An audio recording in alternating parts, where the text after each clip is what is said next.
দেশের বিভিন্ন প্রান্তে ঘুরে ঘুরেই টাকা আয় করছেন একদল তরুণ। শুনে অবাক হলেও লেখাপড়ার পাশাপাশি পর্যটন কেন্দ্রগুলোতে ঘুরে ঘুরেই এখন সচ্ছল তারা।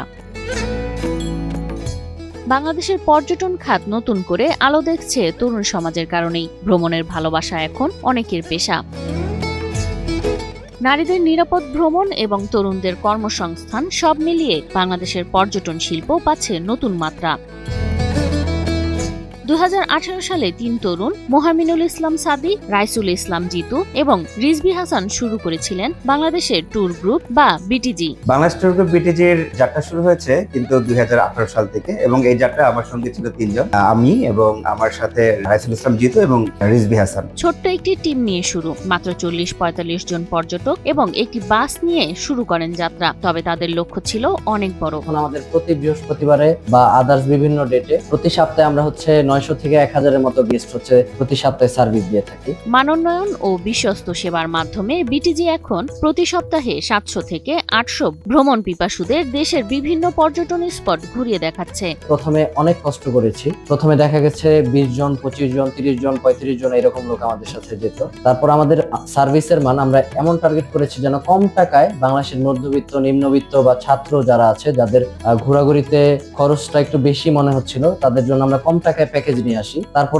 আমরা সারা বাংলাদেশে ট্যুর অপারেট করতে থাকি আর সার্ভিসের মানটা বজায় রাখি। প্রথমে 20 জন তরুণের একটি টিম আজ বেড়েছে 200-এর বেশি সদস্যে। তারা পড়াশোনা ও দৈনন্দিন খরচ চালানোর পাশাপাশি ঘোরাঘুরির সুযোগও পাচ্ছে। আমাদের সাথে আরো সহযোগী হিসেবে ছিল আমাদের প্রায় 200+ কর্মী, এবং তাদের সহযোগিতা এবং তাদের সাপোর্টে আমরা সমগ্র বাংলাদেশে আমাদের প্রোগ্রামটি লঞ্চ করতে পারি এবং সমগ্র বাংলাদেশের মানুষ আমাদেরকে সাদরে গ্রহণ করে। বিশ্বাস এবং মানসম্মত সেবার কারণে বিটিজি 2023, 2024 এবং 2025 সালে সাউথ এশিয়ান ট্রাভেল অ্যাওয়ার্ড অর্জন করেছে।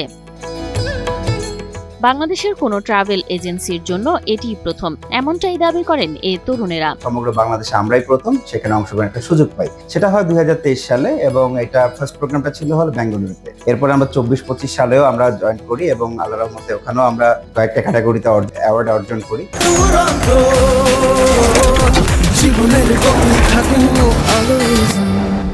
অতিথির আস্থা অর্জন করা ছিল তাদের প্রথম চ্যালেঞ্জ। আজ তারা অল্প খরচে ভ্রমণের সুযোগ তৈরি করেছে এবং 100-এর বেশি তরুণকে কর্মসংস্থানের সুযোগ দিয়েছে। আমরা আমাদের কাছে যে ট্রাভেল গাইডরা কাজ করছে আমাদের সাথে, তাদেরকে প্রথম থেকে ট্রেন আপ করি। তারা মূলত কলেজ পড়ুয়া এবং ইউনিভার্সিটি পড়ুয়া। তাদের as a part time job তারা যেন ট্যুরিজমের সাথে লেগে থাকে, প্লাস বাংলাদেশের ট্যুরিজমকে এগিয়ে নিয়ে যেতে পারে। ভবিষ্যতে যেন তাদের মাধ্যমেই বাংলাদেশের ট্যুরিজমটা এগিয়ে যেতে পারে। এমনকি তাদেরকে এরকম ভাবে আমরা ট্রেন আপ করেছি যেন তারা বিদেশি পর্যটক যদি বাংলাদেশে আসে তাদেরকে সার্ভিসটা দিতে পারে। বিটিজির লক্ষ্য তরুণদের মাধ্যমে বাংলাদেশের পর্যটন খাতকে এগিয়ে নেওয়া এবং বেকারত্ব দূর করা, দেশের সৌন্দর্যকে বিশ্বের সামনে তুলে ধরা এবং আন্তর্জাতিক পর্যটকদের আগ্রহ বাড়ানো। বাংলাদেশের টোটাল ট্যুরিজম ব্যবস্থাটাকে একটার সাথে যে ইকো যেটা হলো যে এনভায়রনমেন্ট ফ্রেন্ডলি ব্যাপারটাকে রিলেটেড করে আমাদের কার্যক্রম পরিচালনা করা, এবং দেশের সমগ্র মানুষকে যাতে সহজভাবে আমাদের সাথে এবং স্বল্প মূল্যে এবং একটা নির্দিষ্ট বাজেটে ট্রাভেল করতে পারে, সেই ব্যাপারটা আমাদের মূল লক্ষ্য হিসেবে এখানে আমরা গণ্য করি। বিশ্বাস, পরিশ্রম এবং যুগোপযোগী চিন্তাধারার কারণে বাংলাদেশের পর্যটন খাত এখন নতুন দিগন্ত স্পর্শ করছে। তরুণরাই দেশের ভ্রমণ ও কর্মসংস্থানে এক নতুন ইতিহাস লিখছে।